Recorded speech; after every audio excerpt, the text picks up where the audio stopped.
तो भाई लोग कैसे हो। आज मैं आप लोग के सामने प्रलय का आखिरी भाग लेके आया हूँ। चलिए कहानी स्टार्ट करते हैं। पिछले 2 मिनट से यही तो कोशिश कर रहा हूँ। मैं तो कैमरे ऑटो पर सेट करके अपनी तीनों की ग्रुप फोटो खींचने जा रहा था। पता नहीं ये रंग में भंग कहाँ से। अरे कैमरा, शायद कैमरा ही हमारी कुछ मदद कर सके। कैप्टन ने हमको यही तो सिखाया है कि लड़ाई में अगर तिनके का इस्तेमाल भी दिमाग लगा कर किया जाए तो तलवार से भी ज़्यादा खतरनाक साबित होता है। करीम के लिए अभी काम और आसान होने वाला था क्योंकि नागानंद का दिमाग कहीं और व्यस्त होने वाला था। नागानंद तुम कहाँ हो? नागराज हम बड़ी मुसीबत में हैं। नागराज तुम जहाँ कहीं भी हो जल्दी से जल्द राजनगर पहुँच जाओ।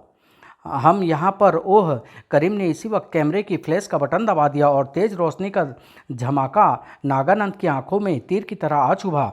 उसकी आंखें कुछ पलों के लिए बेकार हो गई और इन पलों में ही पीटर और करीम ने उसको बेदम कर दिया। घायल नागानंद के पास सर्प रूप में भागने के अलावा और कोई चारा नहीं बचा था, लेकिन बीच में ही मानसिक संपर्क टूटने के कारण नागराज थोड़ा चिंतित अवश्य हो गया था। मुझे जल्दी राजनगर पहुंचाओ मेरे नागो, जरूर कोई बड़ी मुसीबत अपने पंख फैला रही है। मुसीबत आई तो थी, लेकिन इस मुसीबत का शिकार ज़्यादातर मानव ही बने थे। भयानक रूप वाले सर्प हर स्थान पर अपना आतंक फैलाए हुए थे, लेकिन कुछ स्थानों पर कुछ जाबाज मानव सर्पों का मुकाबला भी कर रहे थे। अब भी वक्त है विसर्पी के रास्ते से हट जा। मैं वादा करती हूँ कि मैं कोई नुकसान नहीं करूंगी। पहली बात तो चंडिका किसी के सामने से हटती नहीं, और दूसरी बात की नुकसान तो तुम कर ही चुकी हो। इस मिल के सारे कर्मचारी तुमसे डर कर भाग चुके हैं। काम बंद होने से लाखों का नुकसान हो ही चुका है। अब रहा तुम्हारा वादा, तो इस पर मुझे भरोसा है नहीं। वैसे सांपों का क्या भरोसा? भरोसा तो जिंदगी का भी नहीं होता लड़की। मौत का क्या भरोसा, न जाने कब आ जाए। ओह, यह सर्प रूप में बदलकर मुझको काटने के लिए लपक रही है। यह फुर्तीली भी बहुत है। इसकी फुर्ती को कम करना होगा और यह काम पेंट स्प्रे करेगा। इस स्थिति के लिए मैं तैयार होकर आई थी। भला भला हो टीवी वालों का, जिन्होंने इन नागों के बारे में काफ़ी जानकारी हमको दे दी थी। मुझे मानव रूप में आना पड़ेगा। ओह, इस लड़की ने मेरी आंखों को पैंट से ढक दिया है। इसको तो मैं अपने विष से साफ कर ही लूँगी, लेकिन इस दौरान इस बात का इंतजाम करना होगा कि यह मुझ पर हमला न कर सके। विसर्पी का शरीर मानव रूप में आकर अपनी एड़ियों पर लट्टू की तरह गोल गोल नाचने लगा और साथ ही साथ उसके मुंह से विष फूंकार भी छूटने लगी। मर गए इस विषैले वातावरण को पार करके इस तक पहुंचना असंभव है, लेकिन फिर भी मुझे अपनी सांस रोककर इस पर इसी बीच में हमला कर देना होगा, क्योंकि इस समय इसको मुझसे हमले की उम्मीद भी नहीं होगी। विसर्पी इस अचानक हुए वार से लड़खड़ा तो जरूर गई, लेकिन तुरंत संभल भी गई। उई, करारा वार था यह। नागिन तो जूडो कराटे भी जानती है। सांप भी आजकल काफ़ी एडवांस हो गए हैं, जूडो कराटे की कोचिंग करने लगे हैं। यानी अगर यह लड़ाई ज़्यादा देर चली तो मेरे पिट जाने की संभावना बढ़ जाएगी, क्योंकि शारीरिक शक्ति में यह मुझसे दुगनी या तिगनी तो है ही। इसलिए अब अपने लेटेस्ट आविष्कार की टेस्टिंग का समय भी आ गया लगता है। इस नर्व डिसरप्टर यानी स्नायु तंत्र विनाशक को मैंने सांपों के स्नायु तंत्र को अनियंत्रित करने को ध्यान में रख कर बनाया है। इसकी टेस्टिंग करने का मौका मुझे मिल नहीं पाया था, क्योंकि कहीं पर कोई सांप मिला ही नहीं। अब अगर यह मुझको धोखा दे गया तो समझो कि मेरी ज़िंदगी मुझको धोखा दे गई। चंडिका ने धड़कते दिल के साथ नर्व डिसरप्टर का बटन दबाया और विसर्पी की चीख ने उसके दिल को ठंडक पहुंचा दी। नर्व डिसरप्टर ने चंडिका को धोखा नहीं दिया। विसर्पी के सामने अब कोई रास्ता नहीं बचा था। ओह, मेरी नस नस में सुइयां सी चुभती महसूस हो रही है। इस वार को मेरे पास कोई काट नहीं है। फिलहाल तो मुझे सर्प रूप में यहाँ से निकल लेना चाहिए। याहू, वो मारा पापड़ वाले को। अब तो मैं राजनगर में घूम रहे सारे सांपों को भगा दूंगी। चंडिका की तरह कहीं और ध्रुव भी अपने तरीके से इच्छाधारी सर्पों को रोक रहा था। सिंहनाग के सामने आकर तूने अपनी जिंदगी की सबसे बड़ी और आखिरी भूल की है ध्रुव, क्योंकि सिंहनाग के पंजे का एक ही बार तेरी खोपड़ी को खोल देगा। जरूर खोल देगा, लेकिन अगर यह मेरी खोपड़ी तक पहुंच पाए तो उससे पहले मैं तुम्हारा मुंह यह जानने के लिए खुलवा लूँगा कि आखिर तुम नाग आए कहाँ से हो और राजनगर में तोड़फोड़ क्यों कर रहे हो। मुझे आभास हो रहा है कि ये नाग शहर के बारे में ज़्यादा नहीं जानते हैं। मेरे वार से क्रोधित होकर सिंहनाग अब मुझ पर ज़रूर कूदेगा और उसी पल मैं मेन होल का ये ढक्कन हटा दूंगा, ताकि सिंहनाग कुछ समय तक सिवर भूल भुलैया की सैर। अरे, यह तो बच गया। सिंहनाग ने न सिर्फ गिरने से बचा बल्कि उसने पलक झपकते ही ध्रुव पर हमला भी कर दिया, धड़ाक। लेकिन इससे पहले कि सिंहनाग ध्रुव को कोई नुकसान पहुंचा पाता, वह बंधनों में जकड़ गया। ओहो, ये सांप यानी राजनगर को बचाने आ पहुंचा है। नागराज, यह तुम क्या करने जा रहे थे? सिंहनाग मेरे सबसे घनिष्ठ मित्र पर वार करने जा रहे थे। क्यों? मैं बताता हूँ नागराज। नागानंद, तुमसे मेरा मानसिक संपर्क बीच में ही टूट गया था। इधर आओ नागराज, जो कुछ मैं तुमको बताने वाला हूँ वह अत्यंत गोपनीय है। नागानंद ने घटनाक्रम सुनकर नागराज की आंखें फैलती चली गई। और वह स्फटिक अगर अगले कुछ घंटों में ना मिला तो नागद्वीप नष्ट हो जाएगा। इतनी जल्दी स्फटिक ढूंढने के कारण ही हमको यह तरीका अपनाना पड़ रहा है नागराज। ओह, विशाला से तो मैं भी टकरा चुका हूँ। वह सचमुच बहुत खतरनाक है। मैं स्थिति की गंभीरता को समझ रहा हूँ। मानवों को इस खोज में कुछ असुविधा जरूर हो रही है, पर जब तक किसी मानव की जान न ली जाए तब तक मैं इच्छाधारी नागों के साथ हूँ, क्योंकि सिर्फ मानवों की असुविधा के कारण मैं सभी इच्छाधारी नागों की बलि नहीं चढ़ने दे सकता। और फिर अच्छा हुआ तुम वक्त पर आ गए नागराज। अब इन नागों को यह तोड़फोड़ रोकने का आदेश दो। मुझे खेद है ध्रुव, मैं ऐसा नहीं कर सकता, बल्कि ये नाग जो कर रहे हैं वह उनको करने दो, वरना इन नागों के प्राण संकट में पड़ जाएंगे। ऐसा क्या हो गया है? मामला क्या है आखिर? मुझे भी तो पता चले। यह मैं तुमको बता सकने में असमर्थ हूँ ध्रुव। अगर मैंने ध्रुव को स्फटिक के विषय में बताया तो मुझे नागद्वीप का भी जिक्र करना पड़ेगा, और नागद्वीप का जिक्र मैं किसी भी बाहरी व्यक्ति से नहीं कर सकता, चाहे वह ध्रुव जैसा सच्चा व्यक्ति ही क्यों ना हो। मैंने राजनगर की रक्षा का व्रत लिया हुआ है नागराज। मैं नागों को तोड़फोड़ और आतंक फैलाने की इजाज़त नहीं दे सकता। इन भयंकर नागों को रोकने की कोशिश मत करो ध्रुव, वरना प्रलय आ जाएगी। तुम न तो नागों को तोड़फोड़ करने से रोक रहे हो और न ही उनके ऐसा करने का कारण बता रहे हो। हम मानवों ने भी चूड़ियाँ नहीं पहन रखी है। हम इन नागों को रोक कर ही रहेंगे, और ऐसा करने से प्रलय आती है तो आ जाए। इन नागों को रोकने से पहले तुमको मुझसे टकराना पड़ेगा ध्रुव, नागराज से, और नागराज की सर्प सेना से। मुझे यह ख्याल आया तो था कि नागराज से कभी न कभी मुझे टकराना पड़ सकता है, परंतु वह समय इतनी जल्दी आ जाएगा यह मैंने नहीं सोचा था। अच्छा हुआ कि मैंने नागराज की शक्ति के काट सोच कर रखे हुए हैं। ध्रुव के होठों से निकली वह आवाज़ रात के सन्नाटे को चीरती हुई पेड़ों की ऊंची ऊंची शाखों से जा टकराई, और उन शाखों पर सो रहे गिद्ध और चील इस पुकार को सुनकर ध्रुव की मदद के लिए उतर आए। कुछ मिनटों के लिए पक्षियों का पड़ला भारी रहा, लेकिन नागों की तादाद सैकड़ों में थी और पक्षियों की दर्जनों में। नाग आखिरकार ध्रुव को अपने बंधन में कैद करने में सफल हो ही गए। अब तुम इन बंधनों से बाहर तभी निकल पाओगे ध्रुव जब मैं चाहूँगा। तब तक तुम इसी वीराने में आराम करो। मेरा चिड़ियों वाला वार कुछ खास काम नहीं आया। नागराज बहुत शक्तिशाली है, मेरा इससे जीत पाना असंभव है।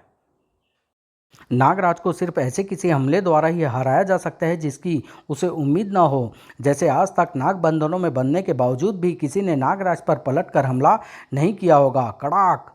नागराज पल भर के लिए चकित रह गया, लेकिन तुरंत ही संभल गया।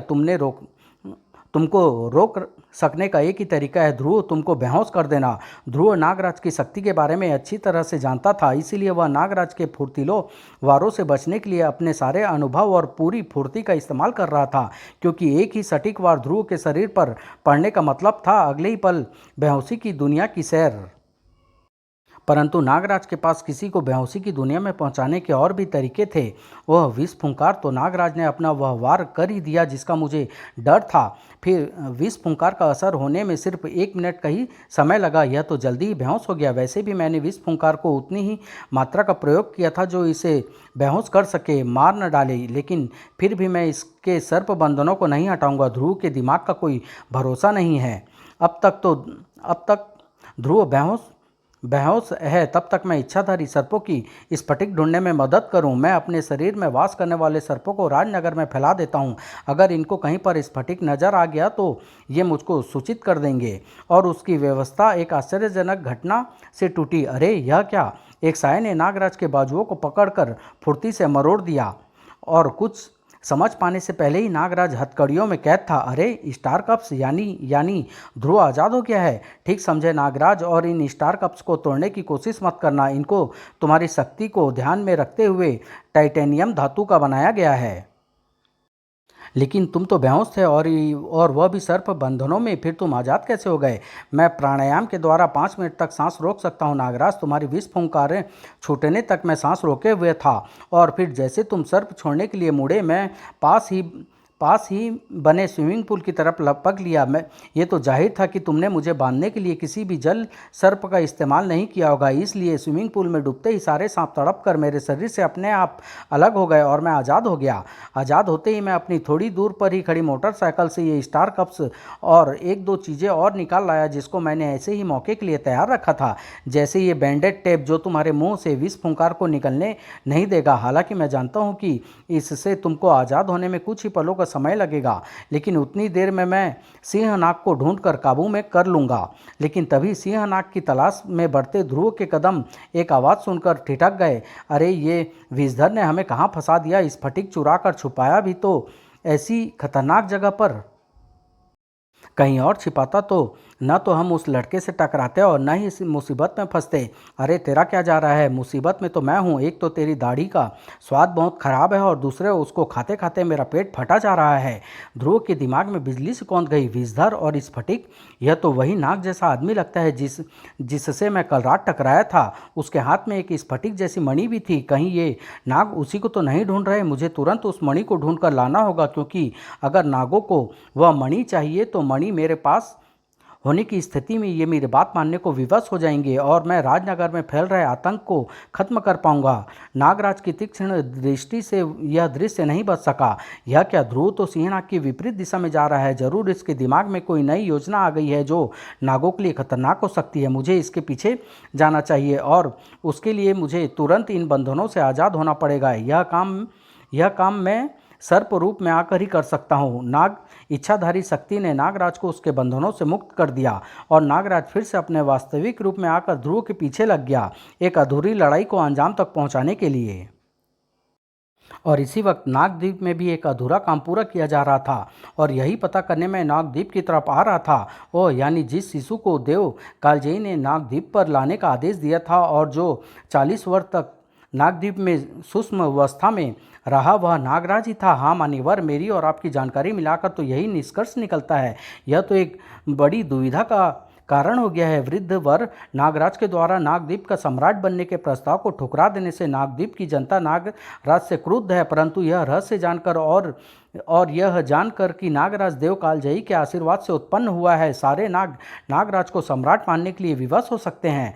वैसे भी सभी यह जानते हैं कि विसर्पी के पिता महाराज मणिराज उस शिशु को गोद में लेकर वारिस बनाना चाहते थे। इसलिए इस समस्या से बचने का एक ही तरीका है कि फिलहाल ये बात किसी को भी न बताई जाए, नागराज को भी नहीं।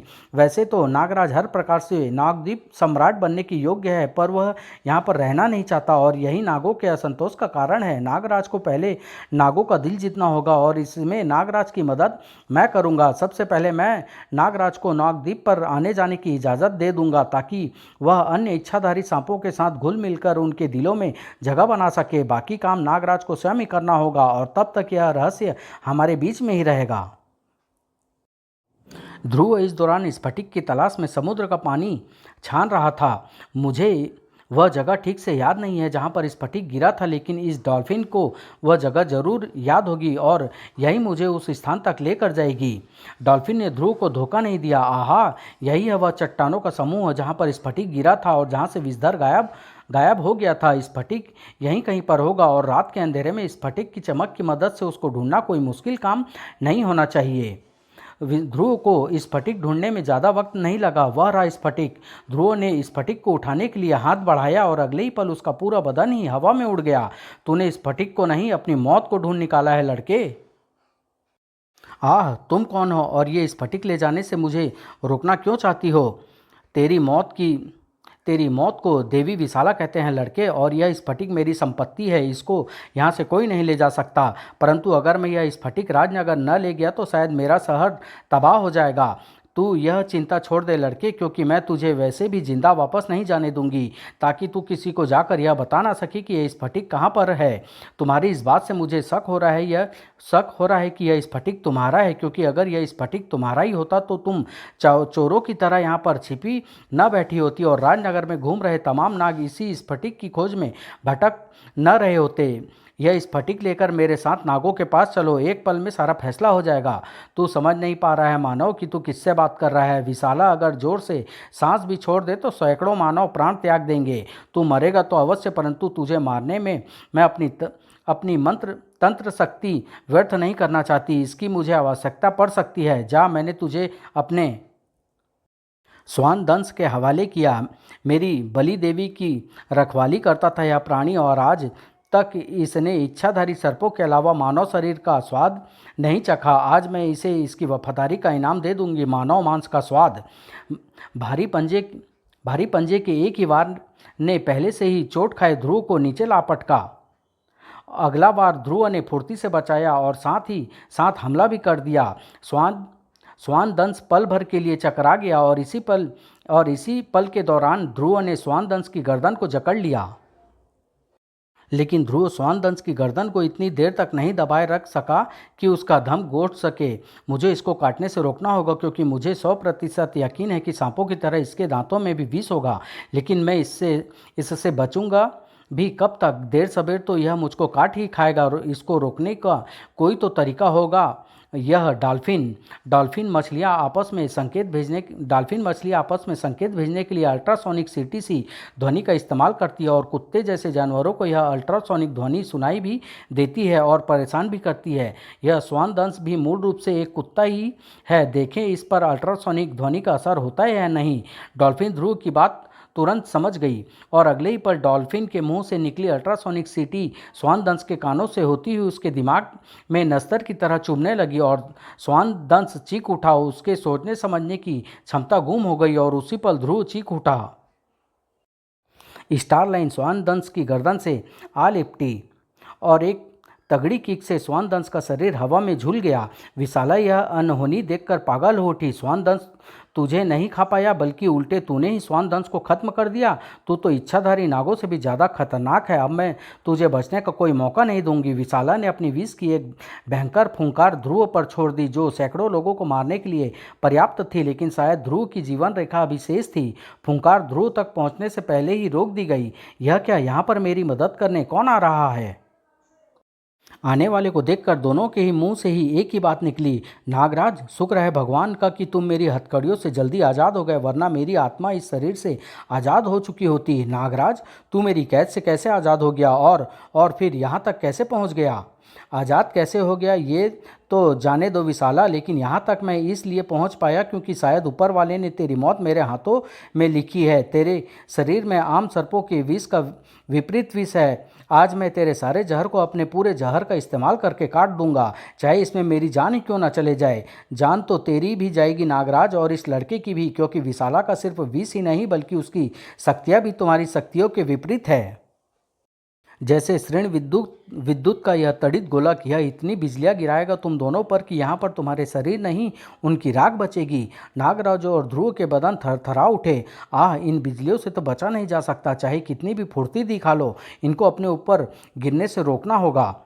पर कैसे? आसमान से गिरती बिजली को तो हम तड़ित चालक के जरिए रोक लेते हैं, क्योंकि तड़ित चालक के धातु के नोकीले सिरे गिरती बिजली को अपने पास खींच लेते हैं। लेकिन यहाँ पर तो कोई तड़ित चालक नहीं है। बन गया काम। अब मुझे किसी तरह नागराज के पास पहुँचना चाहिए। ध्रुव अपनी इच्छा शक्ति बटोर कर किसी तरह से नागराज तक पहुँचा, और उसी पल उसने बेल्ट खोलकर स्टार बकल का नोकीला सिरा हवा में ऊपर करके बकल चट्टान पर रख दिया, और बिजलियाँ धातु के नोकीले सिरे पर गिरकर चट्टानों के सामने लगी।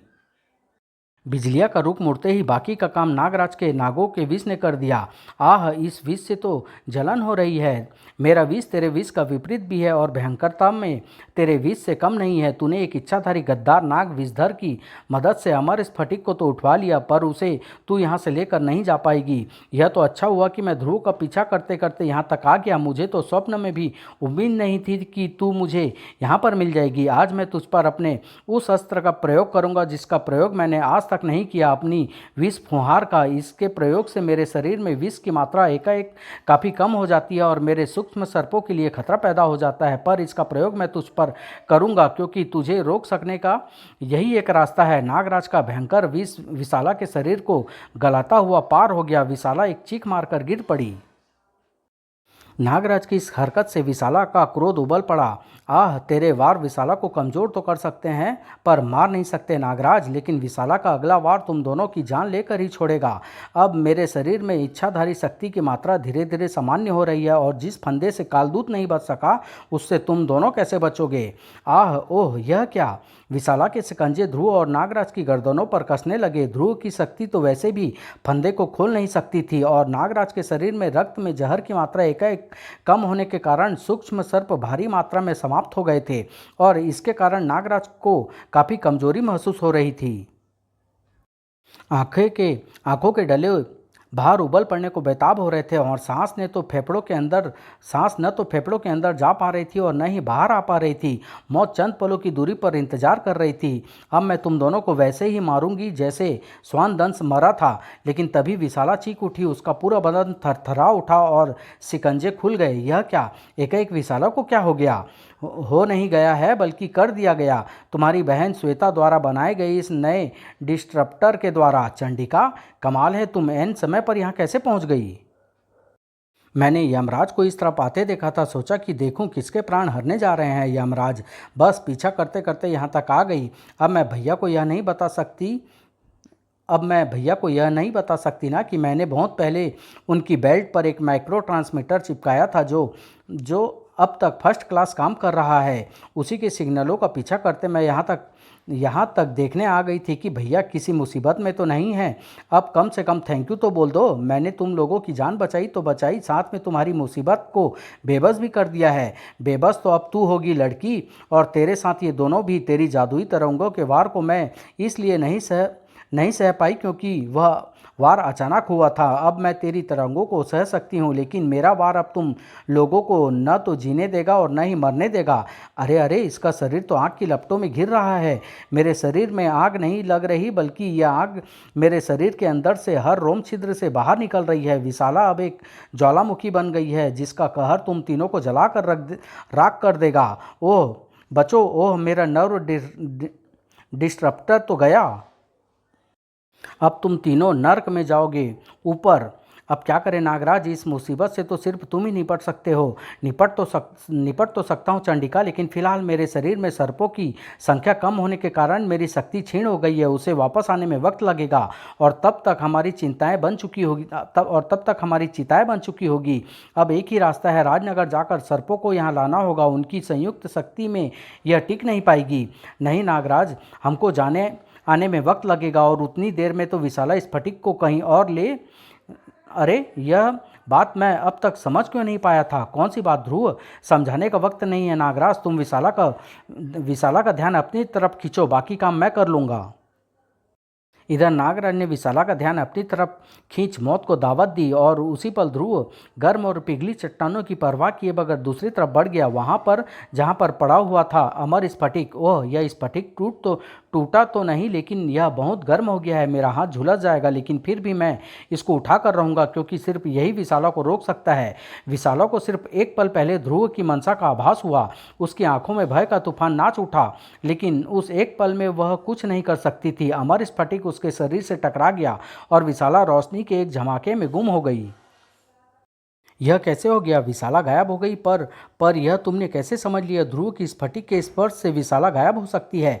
यह मुझे नहीं पता था नागराज की विशाला गायब हो जाएगी, पर इतना जरूर पता था कि स्फटिक के स्पर्श से विशाला को कुछ नुकसान अवश्य हो सकता है। तुम्हारी बातों से मुझे यह पता लग गया था कि विषधर नागद्वीप का नाग था, और यह मैं जानता था कि स्फटिक को वहीं उठाकर यहाँ तक लाया है क्योंकि विषधर ने यहाँ पर स्फटिक को मुझसे मुठभेड़ होने के बाद ही गिराया था। इसलिए मुझे स्फटिक की स्थिति का पता था।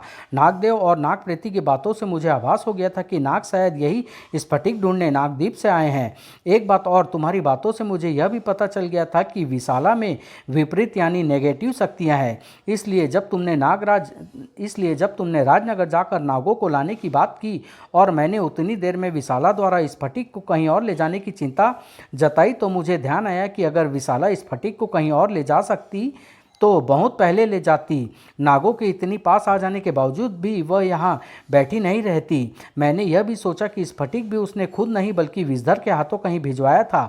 इतनी कीमती चीज़ दूसरे के हाथों में देने का एक ही स्पष्ट अर्थ हो सकता था कि स्फटिक का स्पर्श भी विशाला के लिए घातक था। बस यही सोचकर मैंने उसका स्पर्श स्फटिक से करवा दिया और नतीजा तो तुम जानते ही हो। वाह ध्रुव, मैं नागानंद को मानसिक संकेत भेजकर सब नागों को यहीं बुलाकर उनको स्फटिक सौंप देता हूँ।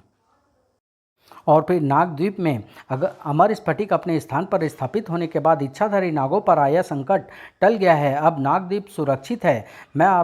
मैं आपसे बिना आज्ञा नागराज ध्रुव और चंडिका को यहाँ लाने के लिए क्षमा चाहती हूँ महात्मा, परंतु स्फटिक सिर्फ इन्हीं के कारण वापस आ सका है। और फिर स्फटिक खोने और मिलने से संबंधित सारी कहानी सिर्फ यही तीनों सही सही जानते हैं। इसलिए मैं चाहती थी कि आप इनके ही मुंह से सारी कहानी स्वयं सुन ले। वह तो मैंने सुन ली विसर्पी, अब मुझे इनका धन्यवाद अदा करना है नागद्वीप को बचाने के लिए। उसकी आवश्यकता कतई नहीं है महात्मा, हमें शर्मिंदा ना करे। हम सिर्फ इतना जानने को उत्सुक हैं कि विशाला है कौन और उसका स्फटिक से क्या संबंध है। विशाला को तुम मेरा विपरीत रूप कह सकते हो नागराज। हजारों वर्ष पुरानी बात है जब मानवों ने इतनी प्रगति नहीं की थी, परंतु नागों की प्रजातियां संख्या में बढ़ती जा रही थी। उनमें से ही एक प्रजाति ऐसे सर्पों की थी जिसमें विपरीत विष था। स्वभाव से वह दबंग प्रवृत्ति की और लड़ाकू सर्प थे। वे मानवों से बहुत चिढ़ते थे और पृथ्वी के मानवों का विनाश करके स्वयं पृथ्वी पर राज करना चाहते थे। विशाला उन क्रूर सर्पों की महानागिन थी, यानी महारानी। तब तक मेरी ख्याति एक महान योद्धा के रूप में चारों तरफ फैल चुकी थी और तब एक दिन महानागिन विशाला मुझसे मिलने आई। उसने मेरे सामने विवाह का प्रस्ताव रखा ताकि दो विपरीत विष वाले नागों में एक नई मित्रता कायम हो सके और सर्पों की एक नई प्रजाति का जन्म हो। मैं सभी प्राणियों को भला चाहता था, इसलिए मैं विवाह के लिए तैयार हो गया। इस प्रकार मैं विपरीत विष सर्पों को नियंत्रण में भी रख सकता था। हमारी रीति के अनुसार मैंने विशाला से विवाह पूर्व का उपहार मांगने को कहा। उसने गहरे समुद्र के अंदर स्थित एक जीवन ज्वालामुखी में रखे एक स्फटिक की मांग की। उसके अनुसार उनको कोई भी योद्धा उस स्फटिक को लाने में सफल नहीं हो पाया था। मैं उस स्फटिक को लाने चल दिया। कई रुकावटों को दूर हटाता हुआ मैं स्फटिक तक पहुंच गया। यात्रा रोमांचक थी, पर इस यात्रा को विस्तार से मैं फिर कभी बताऊंगा। अब मुझे एक शक हो रहा था। रास्ता कठिन अवश्य था, पर इतना कठिन नहीं कि विशाला के जाबाज योद्धा वहाँ तक नहीं पहुँच सकते थे। कहीं पर कोई रहस्य छिपा था और उस रहस्य को खोल ज्वालामुखी की कोह में रहने वाले एक अष्टपाद ने उसने मुझे इस अमर स्फटिक की खूबियाँ बताई और यह भी बताया कि इस घनात्मक ऊर्जा के कारण इसका स्पर्श ऋणात्मक विष सर्पों के लिए घातक है, परंतु इसकी ऊर्जा से वे भी अमर और अजय हो सकते हैं। साथ ही साथ मुझे यह भी पता चला कि इसकी मदद से अजय होकर वे पृथ्वी से अन्य जातियों का संहार करने वाले हैं। यह जानकर जब मैंने स्फटिक को विशाला और उसके साथियों को सौंपने से इनकार कर दिया तो वे मुझ पर एक साथ टूट पड़े। भीषण युद्ध हुआ। ऐसा युद्ध मैंने न तो पहले कभी लड़ा था और शायद फिर कभी लड़ पाऊंगा, लेकिन अमर स्फटिक की शक्ति और मेरे युद्ध कौशल के आगे वे टिक न सके। मैंने विशाला और उसके कुछ सेवकों को छोड़कर सभी सर्पों का संहार कर दिया। उनको प्राणदान इसलिए मिल गया क्योंकि उनको मार देने से वह पूरी सर्प जाति ही नष्ट हो जाती।